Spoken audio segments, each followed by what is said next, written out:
Realizar un estudio bíblico sobre la temática de los diezmos es un gran desafío, ya que las dudas que surgen alrededor podrían generar desencuentros. Por eso, con la voluntad de aclarar confusiones, abordaremos las preguntas que considero más pertinentes sobre este tema. ¿Dios pide diezmos o es una invención de las personas que quieren aprovecharse de los demás? Tener susceptibilidad respecto a este tema es normal, ya que vivimos en una sociedad donde la injusticia es una constante. Cada día se puede ver en las noticias el daño que la gente hace a cambio de conseguir algo de dinero. Estafas, robos, violencia y abundancia de promesas vacías. Es de esperarse que se produzca desconfianza en nuestro interior respecto a dar dinero a una causa que promete un bien mayor. En ese sentido, veamos qué dice la Biblia al respecto. ¿Dios pide diezmos? Sí, no. Y si lo hace, ¿por qué lo hace? Confío en el hecho de que acudir a la Biblia en busca de respuestas nos permitirá llegar a tener una comprensión más profunda del carácter de Dios y así saber en quién podemos confiar.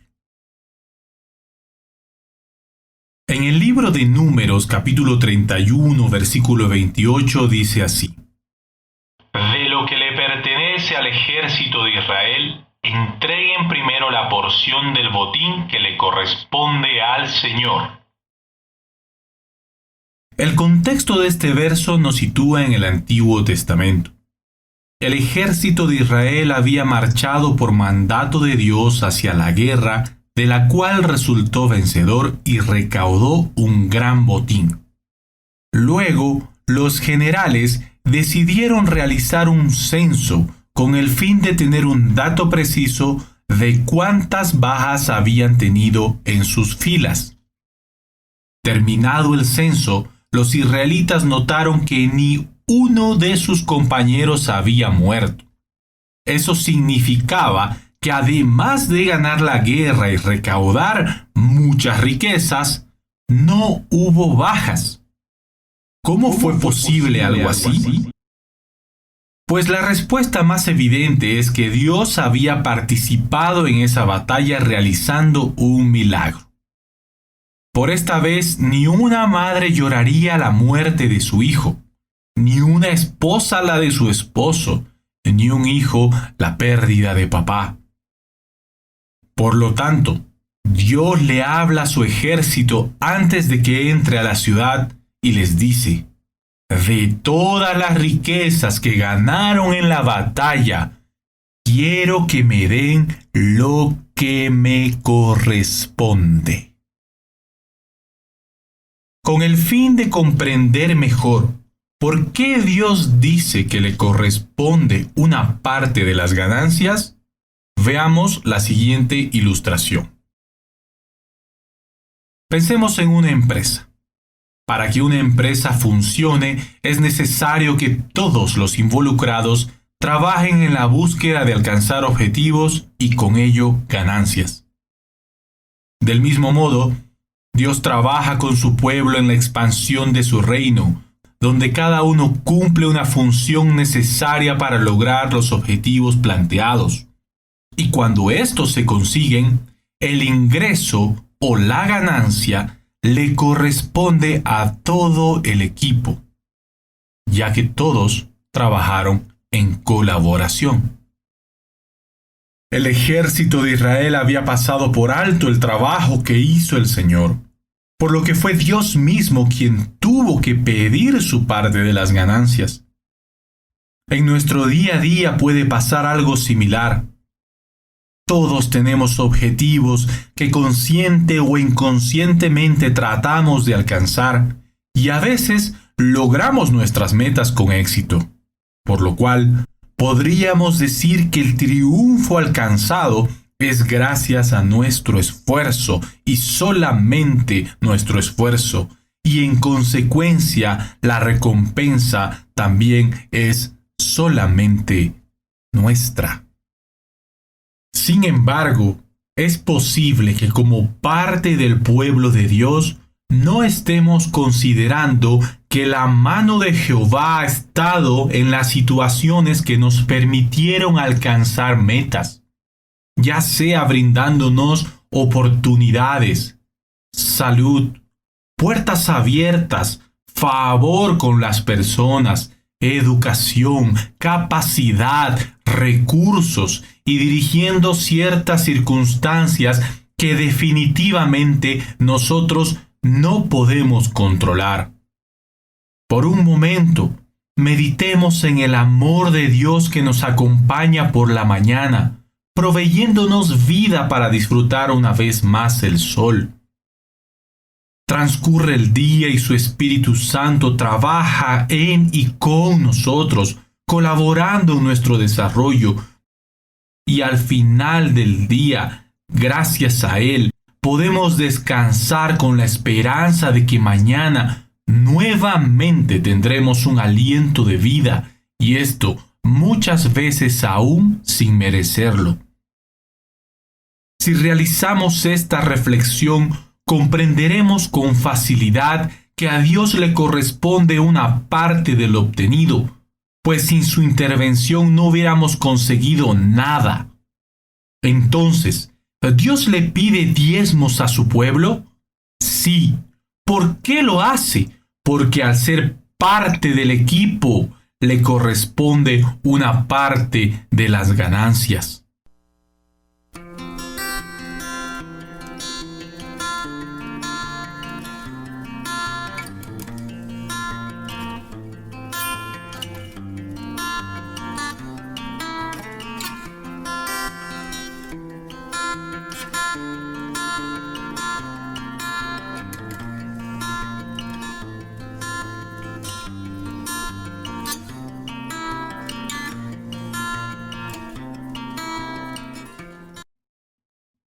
Analicemos otro concepto. En el verso 28 del capítulo 31 de Números se usa la palabra tributo. Y apartarás para Jehová el tributo. ¿Qué es un tributo?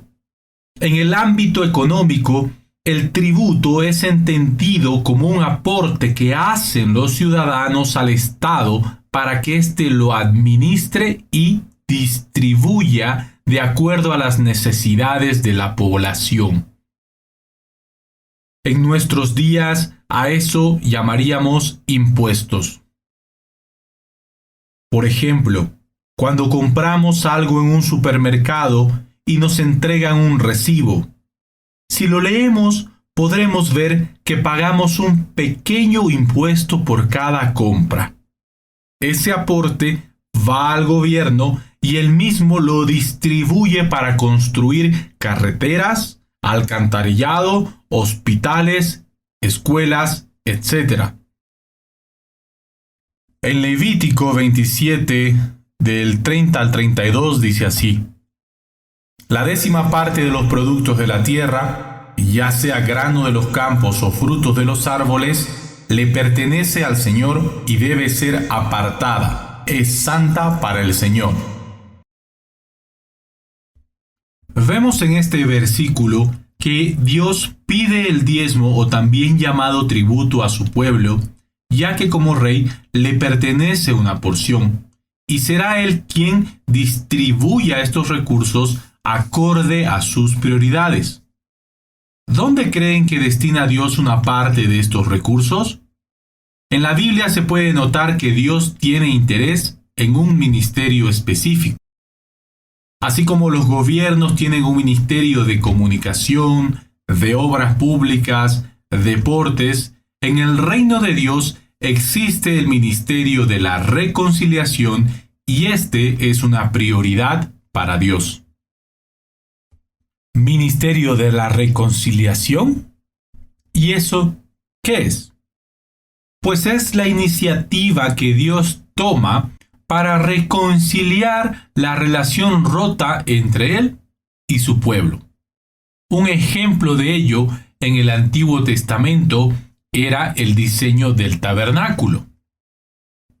¿Acaso la relación entre Dios y su pueblo estaba mal? Pues sí, a causa del pecado, Dios estaba enemistado con el ser humano. Era gracias a los sacrificios que se realizaban en el tabernáculo que esta relación se restauraba. Por consiguiente, el ministerio de la reconciliación necesitaba gente dedicada a trabajar en el mismo, así como también recursos económicos para que funcione constantemente. Recibe el dinero del rescate y úsalo para cuidar el tabernáculo. Éxodo 30:16. En estos tiempos ya no hay un tabernáculo y no es necesario sacrificar más animales, puesto que Jesús fue el sacrificio definitivo. Pero es preciso que la buena noticia de la obra de Jesús se expanda por toda la tierra. Así que, actualmente, cualquier iniciativa que busque que el reino de Dios se expanda conforme a la voluntad de Dios es parte del ministerio de la reconciliación. Con esto me refiero al trabajo que realizan las iglesias, pastores, evangelistas, maestros, apóstoles, profetas, escritores, ujieres, músicos, etc. Dios pide el diezmo porque le pertenece, porque Él es el rey de su pueblo, y por lo tanto al recibir estos recursos, Él los distribuye para el desarrollo del ministerio de la reconciliación. Será fundamental que existan personas llamadas a dedicarse al mismo y recursos que apoyen su desarrollo.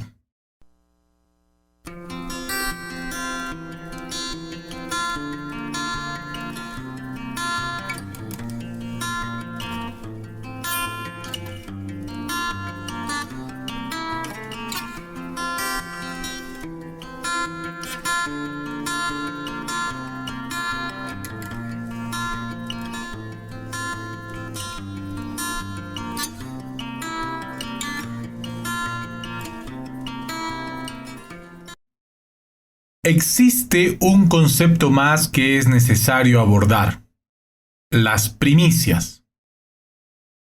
El pueblo de Israel sembraba durante todo el año y a fin del mismo cosechaba. De todo lo recogido se separaba el mejor fruto para ser entregado a Dios, quien recibía esta primicia como una forma de adoración, un olor grato al Señor. Deuteronomio 26:10 dice: Y ahora, he aquí he traído las primicias del fruto de la tierra que me diste, oh Jehová, y lo dejarás delante de Jehová tu Dios, y adorarás delante de Jehová tu Dios. El pueblo de Israel bajo el yugo egipcio no poseía nada. El padre era un esclavo y también su hijo. Fueron generaciones oprimidas y abusadas, pero Dios los sacó de ahí y los libertó, y les entregó una tierra donde fluía la leche y la miel. Así que, entregar las primicias era una forma de agradecimiento y adoración, porque comprendían que todo lo que poseían era provisión de Dios. Hasta este punto hemos avanzado bastante. Un pequeño repaso nos refrescará la memoria. En primer lugar, Dios pide diezmos porque le corresponde, puesto que está involucrado en las actividades de sus hijos. En segundo lugar, Él es quien gobierna y vela por su pueblo, por lo tanto, el diezmo le pertenece. En tercer lugar, el ministerio de la reconciliación debe estar funcionando constantemente. Y en cuarto lugar, el diezmo es una forma de agradecer y adorar a Dios por todo aquello que nos ha dado. Después de todo lo expuesto, Algunos podrían argumentar que en el Nuevo Testamento, gracias al sacrificio de Jesús, ya no hay ley y por lo tanto ya no es necesario diezmar. A eso puedo responder citando al apóstol Pablo en Romanos 12:1. Así que, hermanos, os ruego que por las misericordias de Dios presentéis vuestros cuerpos en sacrificio vivo, santo, agradable a Dios, que es vuestro culto racional. Este pasaje del Nuevo Testamento nos señala que ahora se trata de entregarnos completamente a Dios. No un 10%, sino un 100%, ya que Jesús pone la vara más alta.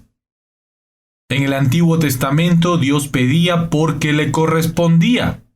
En el Nuevo Testamento, en 1 Corintios 3:9 señala: nosotros somos colaboradores de Dios.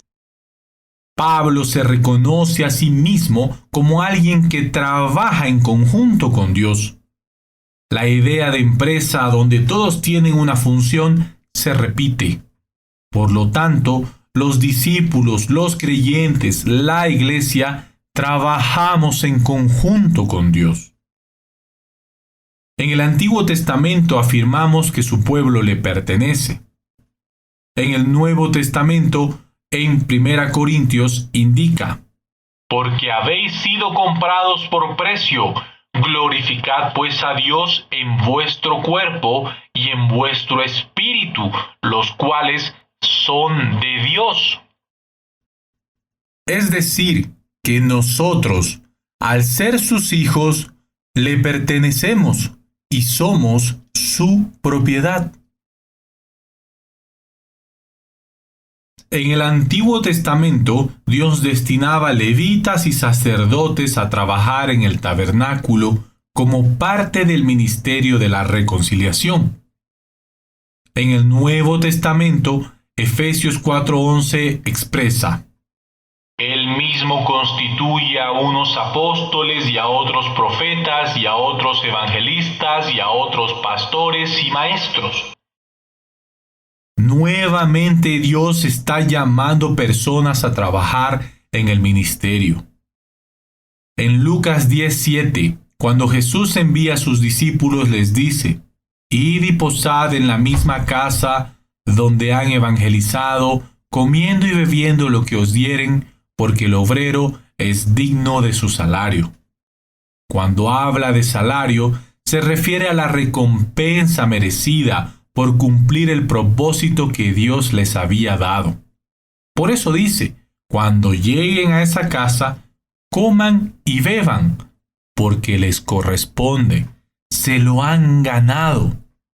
En otra ocasión, Jesús se dirige a los fariseos diciéndoles: ustedes, hipócritas, ¿por qué diezman la menta, el eneldo, el comino, y habéis dejado lo más importante, la justicia, la misericordia y la fe?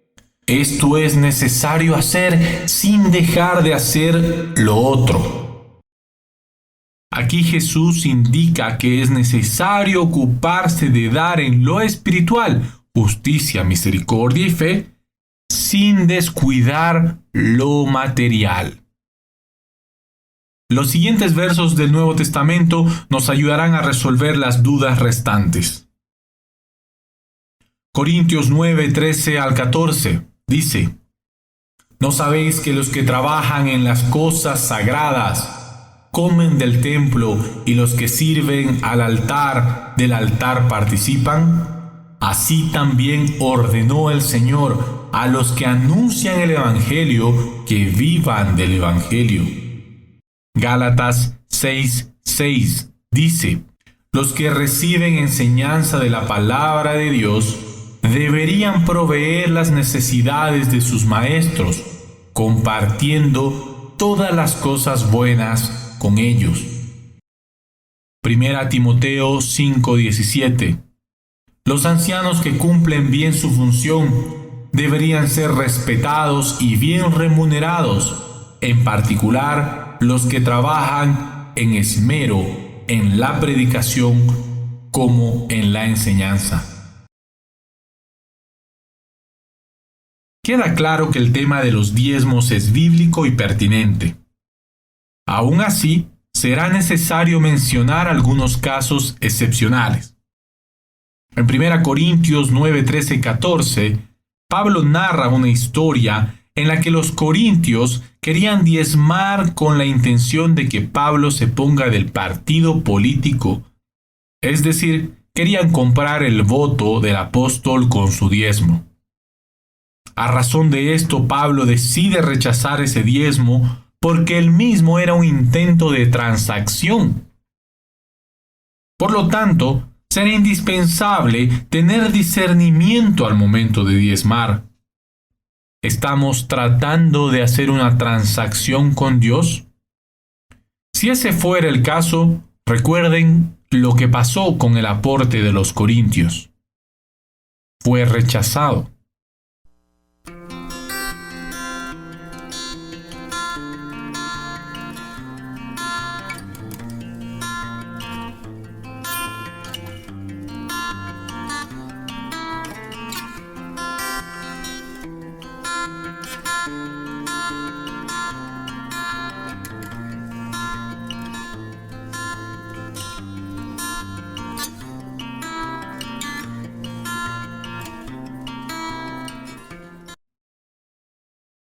¿Dios se enoja si no diezmamos?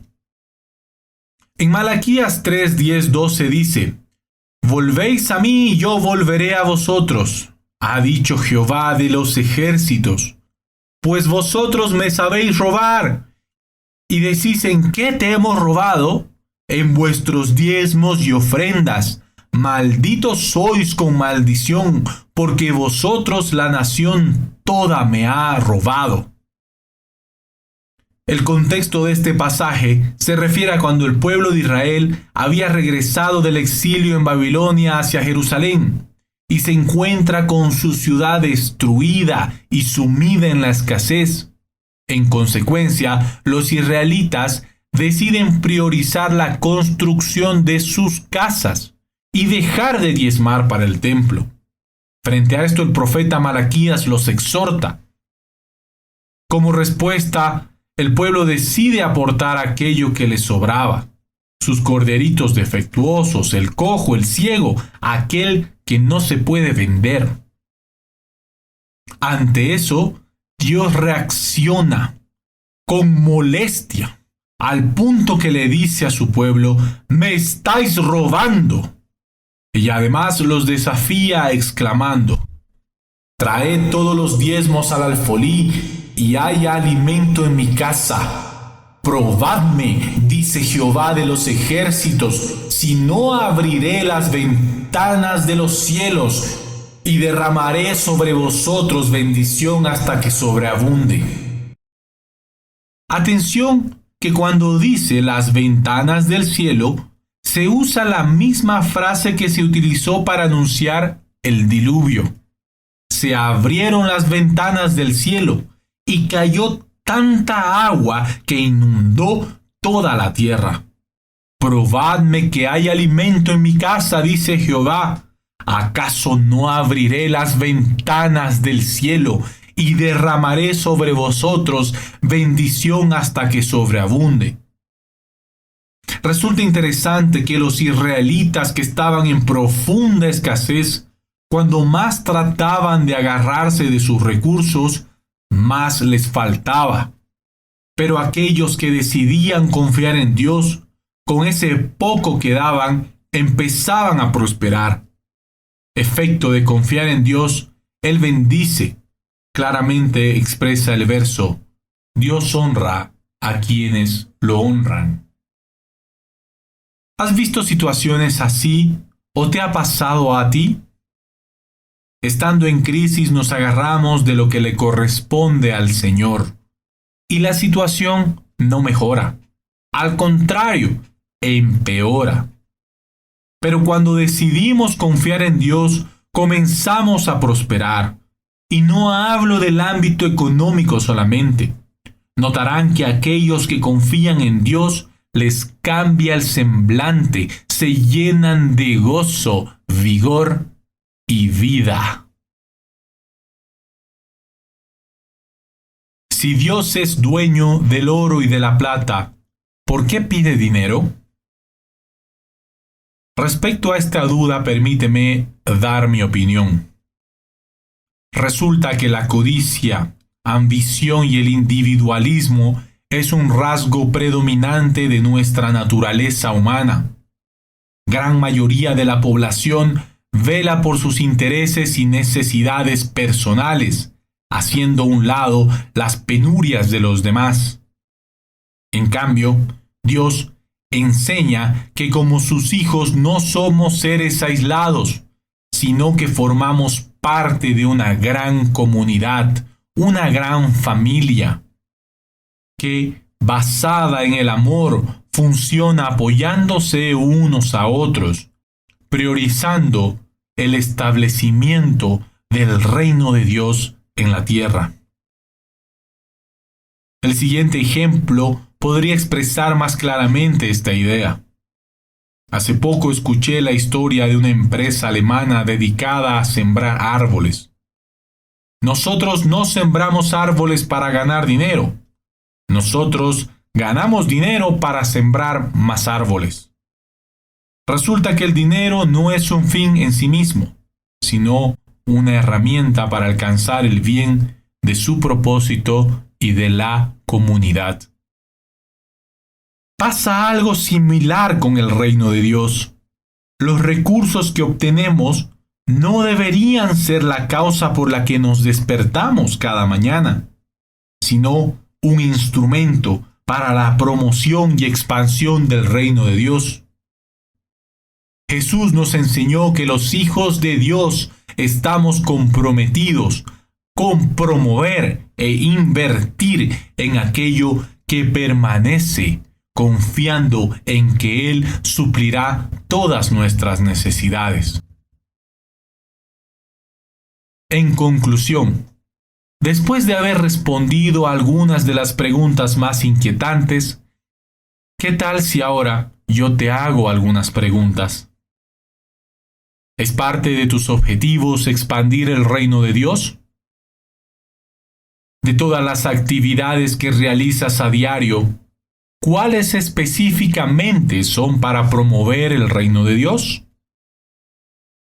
Cuando obtienes recursos, ¿tienes en cuenta apoyar al ministerio de la reconciliación? Finalmente, ahora que comprendes mejor el tema de los diezmos, ¿con qué actitud diezmas?